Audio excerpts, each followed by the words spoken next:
Assalamualaikum warahmatullahi wabarakatuh. Alhamdulillahirabbil alamin. Assalatu wassalamu ala asrafil anbiya'i wal mursalin Sayyidina wa maulana Muhammadin wa ala alihi wa sahbihi ajma'in.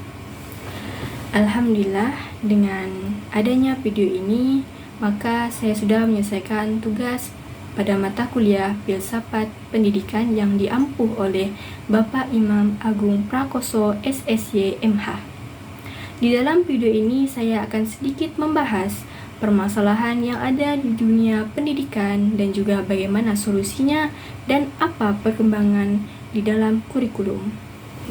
Seperti yang teman-teman ketahui, sebentar lagi kita akan memperingati Hari Pendidikan Nasional yang jatuh pada tanggal 2 Mei, di mana hari ini adalah untuk mengenang tokoh pendidikan nasional Indonesia yaitu Ki Hajar Dewantara yang sangat berjasa dalam memajukan pendidikan Indonesia sejak masa penjajahan.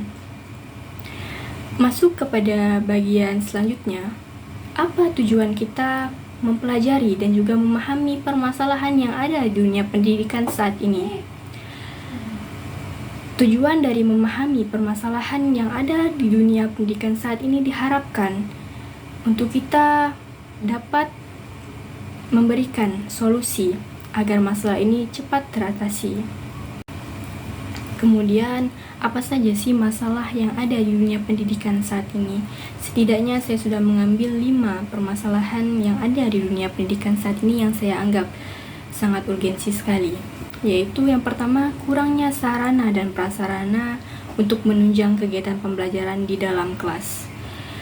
Hal ini sudah lumrah kita lihat pada stasiun televisi yang memberitakan bahwa sarana dan prasarana di daerah terpencil itu sangat kurang memadai, bahkan kurang layak untuk dikatakan ruang kelas. Contohnya yaitu kursi meja yang bahkan sudah rusak, kelas-kelas yang bahkan sudah roboh. Jadi menurut saya sarana dan prasarana adalah hal yang harus diperhatikan untuk kedepannya. Yang kedua, kurangnya penyebaran guru, tenaga pendidik khususnya ke daerah-daerah terpencil sehingga adanya pembedaan tenaga pendidik di luar kota maupun di pedesaan.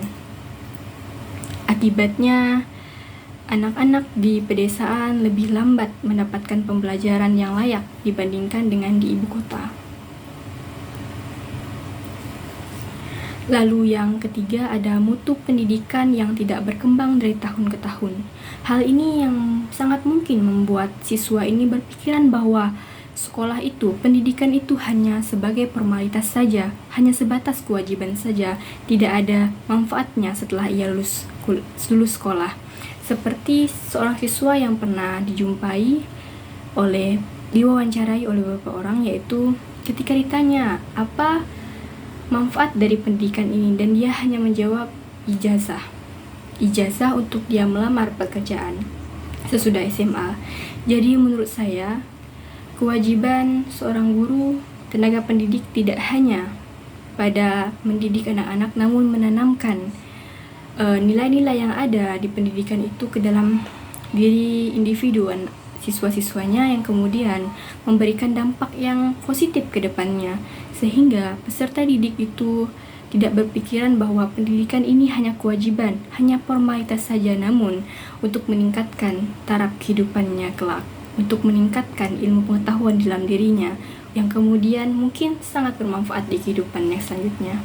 Lalu yang keempat, hal yang sangat sering kita jumpai yaitu masalah finansial siswa yang mungkin saja membuat ia putus sekolah.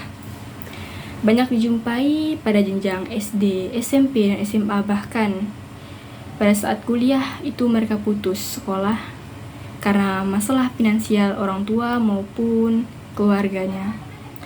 Jadi hal ini menurut saya adalah sesuatu yang perlu diperhatikan oleh pemerintah karena taraf-taraf kehidupan, perekonomian orang tua murid itu sangat berbeda dan berbeda-beda.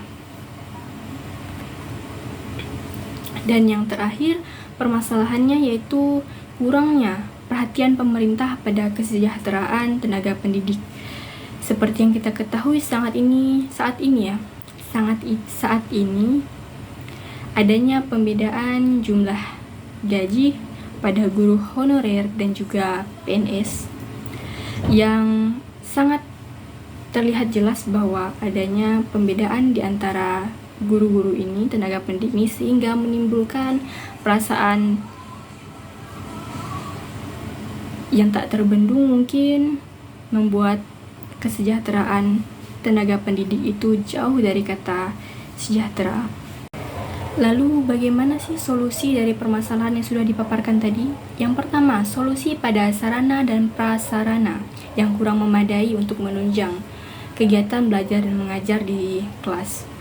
Yang harus dilakukan yaitu pemerintah lebih memperhatikan daerah terpencil tersebut, maupun daerah di ibu kota maupun di luar kota dan juga di daerah terpencil, untuk mengalokasikan dana kepada sekolah tersebut untuk menunjang sarana dan prasarana sehingga pembelajaran di kelas itu berjalan dengan efisien. Yang kedua, adanya persebaran guru yang kurang. Jadi hal ini menurut saya adalah adanya turun tangan pemerintah dalam perbaikan akses jalan sehingga memudahkan tenaga pendidik tersebar hingga ke daerah terpencil. Kemudian adanya mutu pendidikan yang kurang dari tahun ke tahun, yaitu tenaga pendidik harus memberikan pemahaman kepada siswa-siswanya, peserta didiknya, bahwa pendidikan itu tidak hanya sebatas formalitas dan juga kewajiban semata, namun pendidikan juga berguna untuk kehidupan sehari-hari, di mana untuk mencari pekerjaan, mungkin untuk kembali menjadi tenaga pendidik dan juga menarikkan taraf kehidupan dan juga tentunya untuk menaikkan sumber daya manusia. Kemudian yang keempat, masalah finansial peserta didik dan juga keluarganya. Untuk menanggapi hal ini, banyak sumber yang menyatakan bahwa pemerintah harus lebih memperhatikan mereka yang kurang dari rata-rata ini, yang berada pada taraf kemiskinan, yang berada di kelas bawah, yaitu untuk memberikan beasiswa hingga ke perguruan tinggi mungkin, sehingga memberikan mereka kemudahan untuk mencapai pendidikan yang baik. Kemudian permasalahan yang kelima ini adalah masalah yang saat ini dihadapi, yaitu adanya kurangnya kesejahteraan tenaga pendidik sehingga menumbuhkan rasa keirian dan juga lainnya. Jadi hal ini belum ada solusinya. Jadi menurut teman-teman, bagaimana solusinya? Lalu apa sih urgensi dari pengembangan kurikulum ini? Urgensinya yaitu diharapkan dapat mengatur dan juga mengarahkan siswa dan peserta didiknya untuk dapat terarah dan tercapai tujuannya, tidak melenceng dari tujuan awalnya. Tentunya kurikulum disusun sesuai dengan generasi per generasi. Kurikulum bersifat dinamis dan berubah-ubah, dan setiap tahunnya akan berubah-ubah. Tentunya dengan adanya kurikulum diharapkan peserta didik dapat diarahkan sesuai dengan potensi masing-masing dan juga kesenangan dalam belajar, diharapkan dapat memberikan yang terbaik bagi siswa-siswa. Sekian dari saya mohon maaf apabila banyak terdapat kesalahan dan juga kekurangan pada informasi yang saya sampaikan. Saya ucapkan wassalamualaikum warahmatullahi wabarakatuh.